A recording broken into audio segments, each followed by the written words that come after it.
ಆಕಾಶವಾಣಿ ಪ್ರದೇಶ ಸಮಾಚಾರ ಓದುತ್ತಿರುವವರು ಶಿಲ್ಪಾ ಹೆಚ್ಎಂ. ಮುಖ್ಯಾಂಶಗಳು. ಇಂದು ತ್ರಿವಿಧ ದಾಸೋಹಿ ಡಾ ಶಿವಕುಮಾರ ಸ್ವಾಮೀಜಿ ಪುಣ್ಯಸ್ಮರಣೆ, ಉಪರಾಷ್ಟ್ರಪತಿ ಸಿಪಿ ರಾಧಾಕೃಷ್ಣನ್ ಭಾಗಿ. ನಾಳೆಯಿಂದ ವಿಧಾನಮಂಡಲ ಜಂಟಿ ಅಧಿವೇಶನ, ಮನ್ರೇಗಾ ಯೋಜನೆ ಕುರಿತಂತೆ ಚರ್ಚೆ. ದಾವೋಸ್ ಸಮ್ಮೇಳನದಲ್ಲಿ ಸ್ಮಾರ್ಟ್ ಇಂಧನ ನಾವೀನ್ಯತೆಯ ಪ್ರಮುಖ ಕೇಂದ್ರವಾಗಿ ಗಮನ ಸೆಳೆದ ಕರ್ನಾಟಕ. ದ್ವಿತೀಯ ಪಿಯುಸಿ ವಿದ್ಯಾರ್ಥಿಗಳಿಗೆ ಅಧ್ಯಯನ ರಜೆ ರದ್ದು, ಸಚಿವ ಮಧು ಬಂಗಾರಪ್ಪ ಸಮರ್ಥನೆ. ಲಕುಂಡಿಯಲ್ಲಿ ಮುಂದುವರೆದ ಉತ್ಖನನ ಕಾರ್ಯ, ಇಂದು ಪಾಣಿಪೀಠ ನಾಗದೇವರ ಶಿಲಾಮೂರ್ತಿ ಪತ್ತೆ. ನಾಗರಿಕತೆಯ ಬೇರುಗಳನ್ನು ಮತ್ತು ಸಂಸ್ಕೃತಿಯನ್ನು ಗೌರವಿಸುವ ಜೊತೆಗೆ ಅಭಿವೃದ್ಧಿಗೆ ಪೂರಕ ಆಡಳಿತದ ಮಾದರಿಯನ್ನು ಉಪರಾಷ್ಟ್ರಪತಿ ಸಿಪಿ ರಾಧಾಕೃಷ್ಣನ್ ಪ್ರತಿಪಾದಿಸಿದ್ದಾರೆ. ಸಿದ್ದಗಂಗಾ ಮಠದಲ್ಲಿ ಇಂದು ನಡೆದ ತ್ರಿವಿಧ ದಾಸೋಹಿ ಡಾ ಶಿವಕುಮಾರ ಸ್ವಾಮೀಜಿಗಳ 7ನೇ ಪುಣ್ಯಸ್ಮರಣೆ ಸಂದರ್ಭದಲ್ಲಿ ಮಾತನಾಡಿದ ಅವರು, ಲೌಕಿಕ ಅಭಿವೃದ್ಧಿಯೊಂದಿಗೆ ಆಧ್ಯಾತ್ಮಿಕವಾಗಿ ನೆಲೆಗೊಂಡಿರುವುದು ಈ ಆಡಳಿತ ಮಾದರಿಯ ಅಡಿಪಾಯವಾಗಿದೆ ಎಂದರು. ಪ್ರಧಾನಮಂತ್ರಿ ನರೇಂದ್ರ ಮೋದಿ ಅವರು ವಿರಾಸತ್ ಅಂದರೆ ಪರಂಪರೆ ಮತ್ತು ವಿಕಾಸ್ ಅಂದರೆ ಅಭಿವೃದ್ಧಿಯ ಸಮತೋಲನವಿರುವ ಆಡಳಿತವನ್ನು ನೀಡುತ್ತಿದ್ದಾರೆ. ಅವರ ಆಡಳಿತದಲ್ಲಿ ಹಿಂದೂ ಜಾಗೃತಿ ಮೂಡಿದ್ದು, ನಮ್ಮ ಪೂರ್ವ ಇತಿಹಾಸ ಮತ್ತು ಮೌಲ್ಯಗಳಿಗೆ ಮಾನ್ಯತೆ ದೊರೆತಿದೆ ಎಂದರು. Importantly, the revival of Hindu consciousness under Shriman Narendra Modi ji's leadership is about the dignity of knowing who we are, where we come from, and what the values guide us to march forward. It affirms that the nation rooted in its civilization stands taller than the modern world and the confident, compassionate, and it is an inclusive. ರಾಜ್ಯಪಾಲ ಥಾವರ್ಚಂದ್ ಗೆಹ್ಲೋಟ್ ಮಾತನಾಡಿ, ಸಿದ್ದಗಂಗಾ ಮಠ ಸಾಮಾಜಿಕ, ಆರ್ಥಿಕ, ಶೈಕ್ಷಣಿಕ ರಂಗದಲ್ಲಿ ಸೇವೆ ಸಲ್ಲಿಸುವ ಮೂಲಕ ಆತ್ಮನಿರ್ಭರವನ್ನು ಸಾಧಿಸಲು ಶ್ರೀ ಶಿವಕುಮಾರ ಸ್ವಾಮೀಜಿಗಳ ದೂರದೃಷ್ಟಿ ಕಾರಣ ಎಂದು ತಿಳಿಸಿದ್ದಾರೆ. ಗೃಹ ಸಚಿವ ಡಾ ಜಿ ಪರಮೇಶ್ವರ್ ಮಾತನಾಡಿ, ಬಸವಣ್ಣನವರು 12ನೇ ಶತಮಾನದಲ್ಲಿ ಪ್ರತಿಪಾದಿಸಿದ ಆಶಯಗಳನ್ನು ಶಿವಕುಮಾರ ಸ್ವಾಮೀಜಿ ಅನುಸರಿಸಿದರು. ನಾವೆಲ್ಲ ಇಂದು ಬಸವಣ್ಣನವರ ಸಮಾನತೆ, ಅಕ್ಷರ ದಾಸೋಹವನ್ನು ಮುಂದುವರಿಸುವ ಪ್ರತಿಜ್ಞೆ ಕೈಗೊಳ್ಳಬೇಕಿದೆ ಎಂದು ಕರೆ ನೀಡಿದ್ದಾರೆ. ಸಮಾರಂಭದಲ್ಲಿ ಸಚಿವ ವಿ ಸೋಮಣ್ಣ, ನವದೆಹಲಿ ವಿಶೇಷ ಪ್ರತಿನಿಧಿ ಟಿಬಿ ಜಯಚಂದ್ರ, ಸಂಸದರಾದ ಗೋವಿಂದ ಕಾರಜೋಳ, ಡಾ ಸಿಎನ್ ಮಂಜುನಾಥ್ ಸೇರಿದಂತೆ ಹಲವು ಗಣ್ಯರು ಉಪಸ್ಥಿತರಿದ್ದರು. ಇದಕ್ಕೂ ಮೊದಲು ಉಪರಾಷ್ಟ್ರಪತಿ ಸೇರಿದಂತೆ ಎಲ್ಲಾ ಗಣ್ಯರು ಶಿವಕುಮಾರ ಸ್ವಾಮಿಗಳ ಗದ್ದುಗೆಯ ದರ್ಶನ ಪಡೆದರು. ನಾಳೆಯಿಂದ ವಿಧಾನಮಂಡಲ ಜಂಟಿ ಅಧಿವೇಶನ ಆರಂಭವಾಗಲಿದೆ. ಅಧಿವೇಶನದಲ್ಲಿ ಪ್ರಮುಖವಾಗಿ ಮನ್ರೇಗಾ ಯೋಜನೆ ಕುರಿತಂತೆ ವಿಶೇಷ ಚರ್ಚೆ ನಡೆಯಲಿದೆ. ಜಂಟಿ ಅಧಿವೇಶನದ ಮೊದಲ ದಿನವಾದ ನಾಳೆ ರಾಜ್ಯಪಾಲ ಥಾವರ್ಚಂದ್ ಗೆಹ್ಲೋಟ್ ಅಧಿವೇಶನವನ್ನು ಉದ್ದೇಶಿಸಿ ಮಾತನಾಡಲಿದ್ದಾರೆ. ಬಳಿಕ ನರೇಗಾ ಯೋಜನೆಯಲ್ಲಿ ಆಗಿರುವ ಬದಲಾವಣೆಗಳು, ಅದರ ಅನುಷ್ಠಾನ ಹಾಗೂ ಸವಾಲುಗಳ ಬಗ್ಗೆ ಸದನದಲ್ಲಿ ಸಮಗ್ರ ಚರ್ಚೆ ನಡೆಸಲು ಸರ್ಕಾರ ನಿರ್ಧರಿಸಿದೆ. ದಾವೋಸ್ 2026ರ ವಿಶ್ವ ಆರ್ಥಿಕ ವೇದಿಕೆಯಲ್ಲಿ ಭಾರತದ ಸ್ಮಾರ್ಟ್ ಎನರ್ಜಿ ನಾವೀನ್ಯತೆಯ ಪ್ರಮುಖ ಕೇಂದ್ರವಾಗಿ ಕರ್ನಾಟಕ ಗಮನ ಸೆಳೆದಿದೆ. ಸ್ಮಾರ್ಟ್ ಮೀಟರಿಂಗ್, ಡಿಜಿಟಲ್ ಎನರ್ಜಿ ಪ್ಲಾಟ್ಫಾರ್ಮ್ಗಳು ಮತ್ತು ಡೈನಾಮಿಕ್ ಟ್ಯಾರಿಫ್ ಮಾದರಿ ಮೂಲಕ ವಿದ್ಯುತ್ ಗ್ರಿಡ್ ದಕ್ಷತೆ, ಬೇಡಿಕೆ ಪೂರೈಕೆ, ನಿರ್ವಹಣೆ ಹಾಗೂ ನವೀಕರಿಸಬಹುದಾದ ಇಂಧನ ಏಕೀಕರಣವನ್ನು ಬಲಪಡಿಸುವ ತಂತ್ರಜ್ಞಾನ ಆಧಾರಿತ ಪರಿಹಾರಗಳಲ್ಲಿ ಜಾಗತಿಕ ಮುಂಚೂಣಿಯಲ್ಲಿರುವ ಆಕ್ಟೋಪಸ್ ಎನರ್ಜಿ ಜೊತೆ ರಾಜ್ಯ ನಿಯೋಗ ಮಾತುಕತೆ ನಡೆಸಿದೆ ಎಂದು ಸಚಿವ ಎಂಬಿ ಪಾಟೀಲ್ ಸಾಮಾಜಿಕ ಜಾಲತಾಣದಲ್ಲಿ ಹಂಚಿಕೊಂಡಿದ್ದಾರೆ. ಇದು ಸಾಧ್ಯವಾದರೆ ಗ್ರಾಹಕರಿಗೆ ಹೆಚ್ಚಿನ ಮಿತವ್ಯಯದ ಲಾಭ ಸಿಗಲಿದೆ. ಈ ಸಂಬಂಧ ಚರ್ಚಿಸಲು ಬೆಸ್ಕಾಂ ಜತೆ ಮಾತುಕತೆಗೆ ಆಕ್ಟೋಪಸ್ ಎನರ್ಜಿ ಅನುಕೂಲ ಕಲ್ಪಿಸಿಕೊಡುವ ಭರವಸೆ ನೀಡಲಾಗಿದೆ ಎಂದು ಸ್ಪಷ್ಟಪಡಿಸಿದ್ದಾರೆ. ದ್ವಿತೀಯ ಪಿಯುಸಿ ವಿದ್ಯಾರ್ಥಿಗಳಿಗೆ ಅಧ್ಯಯನ ರಜೆ ರದ್ದು ಮಾಡಿರುವುದನ್ನು ಶಿಕ್ಷಣ ಸಚಿವ ಮಧು ಬಂಗಾರಪ್ಪ ಸಮರ್ಥಿಸಿಕೊಂಡಿದ್ದಾರೆ.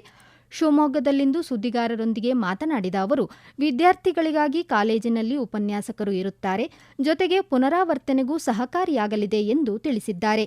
ಇದೇ ವೇಳೆ ಬಿಜೆಪಿ ನಾಯಕರು ನಾಳೆ ನಡೆಯುವ ಅಧಿವೇಶನದಲ್ಲಿ ಮನ್ರೇಗಾ ಕುರಿತಂತೆ ಚರ್ಚಿಸಲಿ ಎಂದು ಸವಾಲು ಹಾಕಿದ್ದಾರೆ. ಕರ್ನಾಟಕ ಸುಧಾರಿತ ಹಾಜರಾತಿ ನಿರ್ವಹಣೆ ವ್ಯವಸ್ಥೆ ಕರ್ತವ್ಯ ರಾಜ್ಯ ಸರ್ಕಾರದ ಏಕೀಕೃತ ಕೃತಕ ಬುದ್ಧಿಮತ್ತೆ ಮತ್ತು ಚಾಲಿತ ಹಾಜರಾತಿ ನಿರ್ವಹಣಾ ವೇದಿಕೆಯಾಗಿದೆ. ಸಿಬ್ಬಂದಿ ಮತ್ತು ಆಡಳಿತ ಸುಧಾರಣಾ ಇಲಾಖೆಯ ಅಡಿಯಲ್ಲಿ ಈ ಆಡಳಿತ ಕೇಂದ್ರ ಆಂತರಿಕವಾಗಿ ಅಭಿವೃದ್ಧಿಪಡಿಸಿದೆ. ನಿಖರ, ನೈಜ, ಸಮಯ ಮತ್ತು ಸುರಕ್ಷಿತ ಹಾಜರಾತಿ ಡೇಟಾವನ್ನು ಸಾಂಸ್ಥಿಕಗೊಳಿಸುವ ಮೂಲಕ ಇದು ಆಡಳಿತಾತ್ಮಕ ದಕ್ಷತೆಯನ್ನು ಹೆಚ್ಚಿಸಲಿದೆ. ಡಿಜಿಟಲ್ ಆಡಳಿತದಲ್ಲಿ ಮುಂಚೂಣಿಯಲ್ಲಿರುವ ರಾಜ್ಯದ ಹಿರಿಮೆಯನ್ನು ಹೆಚ್ಚಿಸಿದೆ ಎಂದು ಆಡಳಿತ ಸುಧಾರಣಾ ಇಲಾಖೆ ಪ್ರಕಟಣೆಯಲ್ಲಿ ತಿಳಿಸಿದೆ. ಪ್ರದೇಶ ಸಮಾಚಾರ ಕೇಳುತ್ತಿದ್ದೀರಿ.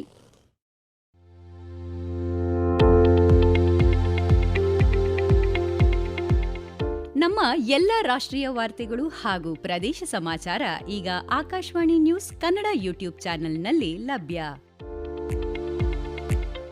ನಮ್ಮ ಎಕ್ಸ್ ಖಾತೆ ಮತ್ತು ಇನ್ಸ್ಟಾಗ್ರಾಂ ಖಾತೆ ಆಕಾಶವಾಣಿ ನ್ಯೂಸ್ ಕನ್ನಡ.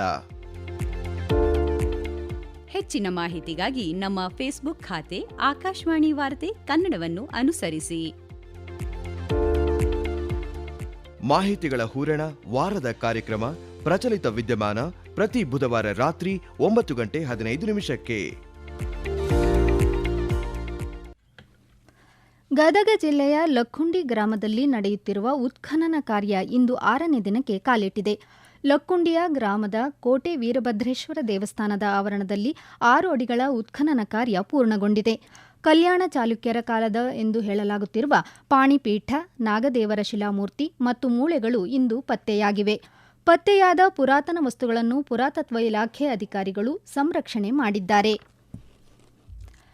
ಬೆಂಗಳೂರು ಗ್ರಾಮಾಂತರ ಜಿಲ್ಲೆಯ ದೊಡ್ಡಬಳ್ಳಾಪುರ ತಾಲೂಕಿನಲ್ಲಿ ಕೈಗಾರಿಕಾ ತ್ಯಾಜ್ಯಗಳಿಂದಾಗಿ ಕೆಲವು ಗ್ರಾಮಗಳ ಕೆರೆಗಳು ಕಲುಷಿತಗೊಂಡಿರುವ ಬಗ್ಗೆ ಬಂದಿರುವ ದೂರುಗಳು ಹಾಗೂ ವರದಿ ಆಧರಿಸಿ ಲೋಕಾಯುಕ್ತ ಕಾಯ್ದೆಯಡಿ ಸ್ವಯಂ ಪ್ರೇರಿತ ದೂರು ದಾಖಲಿಸಿಕೊಳ್ಳಲಾಗಿದೆ.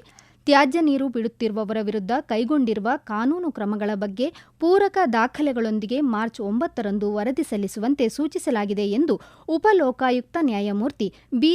ವೀರಪ್ಪ ತಿಳಿಸಿದ್ದಾರೆ. ಯಾವುದೇ ಕಾರಣಕ್ಕೂ ಕೈಗಾರಿಕೆಗಳ ತ್ಯಾಜ್ಯ ಕೆರೆಗಳಿಗೆ ಹಾಗೂ ಜಲಮೂಲಗಳಿಗೆ ಸೇರದಂತೆ ಕಟ್ಟುನಿಟ್ಟಿನ ಕ್ರಮ ವಹಿಸಬೇಕು. ನಿರ್ಲಕ್ಷ್ಯ ಕಂಡುಬಂದರೆ ಸಂಬಂಧಪಟ್ಟ ಅಧಿಕಾರಿಗಳ ವಿರುದ್ಧ ಕಾನೂನು ಕ್ರಮ ಕೈಗೊಳ್ಳಲಾಗುವುದು ಎಂದು ಎಚ್ಚರಿಕೆ ನೀಡಿದ್ದಾರೆ. ಶಾಲಾ ಕಾಲೇಜುಗಳ ಆಸುಪಾಸಿನಲ್ಲಿ ಕಾರ್ಯಾಚರಿಸುವ ಅಂಗಡಿಗಳಲ್ಲಿ ಮಾದಕ ವಸ್ತು ಮತ್ತು ಧೂಮಪಾನ ಮಾರಾಟದ ಬಗ್ಗೆ ನಿರಂತರ ತಪಾಸಣೆ ನಡೆಸುವಂತೆ ದಕ್ಷಿಣ ಕನ್ನಡ ಜಿಲ್ಲಾಧಿಕಾರಿ ದರ್ಶನ್ ಹೆಚ್ವಿ ತಿಳಿಸಿದ್ದಾರೆ. ಕಾಲೇಜುಗಳಲ್ಲಿ ಮಾದಕ ವಸ್ತುಗಳ ವಿರುದ್ಧ ಜಾಗೃತಿ ಕಾರ್ಯಕ್ರಮಗಳನ್ನು ನಡೆಸಬೇಕು ಎಂದು ನಿರ್ದೇಶನ ನೀಡಿದ್ದಾರೆ. ಪೊಲೀಸ್ ಅಧೀಕ್ಷಕ ಡಾ. ಅರುಣ್ ಕೆ ಮಾತನಾಡಿ, ಮಂಗಳೂರು ನಗರದಲ್ಲಿ ಕಳೆದ ಡಿಸೆಂಬರ್ ತಿಂಗಳಲ್ಲಿ 62 ಮಂದಿ ಮಾದಕ ವಸ್ತು ಸೇವಿಸಿದವರನ್ನು ಹಾಗೂ 21 ಪೆಡ್ಲರ್ಗಳನ್ನು ಬಂಧಿಸಲಾಗಿದೆ ಎಂದು ಮಾಹಿತಿ ನೀಡಿದ್ದಾರೆ. ಶಿವಮೊಗ್ಗ ಜಿಲ್ಲೆಯ ಹೊಸನಗರ ತಾಲೂಕಿನ ರಿಪ್ಪನ್ಪೇಟೆ ಸಮೀಪದ ಹರತಾಳು ಗ್ರಾಮದ ಶಶಿಧರ ಭಟ್ಟರ ತೋಟದಲ್ಲಿ ಅಪರೂಪದ ಗರುಡ ಶಿಲ್ಪ ಹೊಂದಿರುವ ಮಾಸ್ತಿಕಲ್ಲು ಪತ್ತೆಯಾಗಿದೆ. ವಿಜಯನಗರ ಕಾಲಘಟ್ಟಕ್ಕೆ ಸೇರಿದ ಈ ಶಾಸನವು ಇತಿಹಾಸ ಹಾಗೂ ಪುರಾತತ್ವದ ದೃಷ್ಟಿಯಿಂದ ಮಹತ್ವ ಪಡೆದಿದೆ. ಈ ಮಾಸ್ತಿಕಲ್ಲಿನ ಮೇಲ್ಭಾಗದಲ್ಲಿ ಪೂರ್ಣ ಕುಂಭ ಶಿಲ್ಪವಿದೆ. ಮೊದಲ ಪಟ್ಟಿಯಲ್ಲಿ ಗರುಡ ಶಿಲ್ಪ ಕೆತ್ತಲಾಗಿದ್ದು, 2ನೇ ಪಟ್ಟಿಯಲ್ಲಿ ಒಬ್ಬ ಪುರುಷ ಮತ್ತು 3 ಮಹಿಳೆಯರ ಚಿತ್ರಣ ಇದೆ. ಶಾಸನ ಸಂಶೋಧಕರಾದ ರಮೇಶ್ ಬಿ. ಹಿರೇಜಂಬೂರು ಮಾತನಾಡಿ, ಮಾಸ್ತಿಕಲ್ಲಿನಲ್ಲಿ ಗರುಡ ಶಿಲ್ಪ ಇರುವ ಉದಾಹರಣೆಗಳು ತೀರಾ ವಿರಳವಾಗಿದ್ದು, ಈ ಭಾಗದಲ್ಲಿ ಕಂಡುಬಂದ ಮೊದಲ ಶಾಸನವಾಗಿರಬಹುದು ಎಂದು ಹೇಳಿದ್ದಾರೆ. ಬಾದಾಮಿಯ ಪಟ್ಟದಕಲ್ಲಿನಲ್ಲಿ ಈಗ ಚಾಲುಕ್ಯ ಉತ್ಸವದ ಸಂಭ್ರಮ. 2ನೇ ದಿನದ ಕಾರ್ಯಕ್ರಮದಲ್ಲಿ ಬಾಗಲಕೋಟೆ ಜಿಲ್ಲೆ ಉಸ್ತುವಾರಿ ಸಚಿವ ಆರ್.ಬಿ. ತಿಮ್ಮಾಪುರ ಭಾಗವಹಿಸಿ ಮಾತನಾಡಿ, ಚಾಲುಕ್ಯರ ಶ್ರೀಮಂತ ವಾಸ್ತುಶಿಲ್ಪ, ಕಲೆ, ಸಂಸ್ಕೃತಿ ಹಾಗೂ ಆಡಳಿತ ಪರಂಪರೆಯನ್ನು ಜಾಗೃತಿಗೊಳಿಸುವ ಉದ್ದೇಶದೊಂದಿಗೆ ಆಯೋಜಿಸಲಾದ ಈ ಮಹಾ ಉತ್ಸವವು ಇತಿಹಾಸ ಪ್ರೇಮಿಗಳಲ್ಲಿ ವಿಶೇಷ ಉತ್ಸಾಹ ಮೂಡಿಸಿದೆ ಎಂದರು. ಪಟ್ಟದಕಲ್ಲು ಯುನೆಸ್ಕೋ ವಿಶ್ವ ಪರಂಪರೆಯ ತಾಣವಾಗಿರುವುದರ ಜೊತೆಗೆ ಭಾರತದ ಪ್ರಾಚೀನ ಕಲಾ ವಾಸ್ತುಶಿಲ್ಪದ ಅಮೂಲ್ಯ ನಿಧಿಯಾಗಿದೆ ಎಂದು ಹೇಳಿದರು. ಬಳ್ಳಾರಿಯಲ್ಲಿ ಮಹಿಳಾ ಮತ್ತು ಮಕ್ಕಳ ಇಲಾಖೆಯಿಂದ ಅಕ್ಕ ಪಡೆಯ ವಾಹನಕ್ಕೆ ಜಿಲ್ಲಾಧಿಕಾರಿ ಕೆ. ನಾಗೇಂದ್ರ ಪ್ರಸಾದ್ ಚಾಲನೆ ನೀಡಿದರು. ಈ ವೇಳೆ ಕಾನೂನು ಸೇವೆಗಳ ಪ್ರಾಧಿಕಾರದ ಸದಸ್ಯ ಕಾರ್ಯದರ್ಶಿ ನ್ಯಾಯಾಧೀಶ ರಾಜೇಶ್ ಹೊಸಮನಿ ಮಾತನಾಡಿ, ದೌರ್ಜನ್ಯಕ್ಕೆ ಒಳಗಾಗುವ ಮಹಿಳೆಯರು ಮತ್ತು ಮಕ್ಕಳು ಈ ವಾಹನದ ಸದ್ಬಳಕೆ ಮಾಡಿಕೊಳ್ಳಬೇಕು ಎಂದು ಕರೆ ನೀಡಿದರು. ಈಗ ಕೊನೆಯಲ್ಲಿ ಮತ್ತೊಮ್ಮೆ ಮುಖ್ಯಾಂಶಗಳು. ಇಂದು ತ್ರಿವಿಧ ದಾಸೋಹಿ ಡಾ. ಶಿವಕುಮಾರ ಸ್ವಾಮೀಜಿ ಪುಣ್ಯಸ್ಮರಣೆ, ಉಪರಾಷ್ಟ್ರಪತಿ ಸಿಪಿ ರಾಧಾಕೃಷ್ಣನ್ ಭಾಗಿ.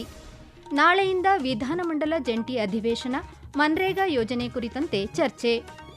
ದಾವೋಸ್ ಸಮ್ಮೇಳನದಲ್ಲಿ ಸ್ಮಾರ್ಟ್ ಇಂಧನ ನಾವೀನ್ಯತೆಯ ಪ್ರಮುಖ ಕೇಂದ್ರವಾಗಿ ಗಮನ ಸೆಳೆದ ಕರ್ನಾಟಕ.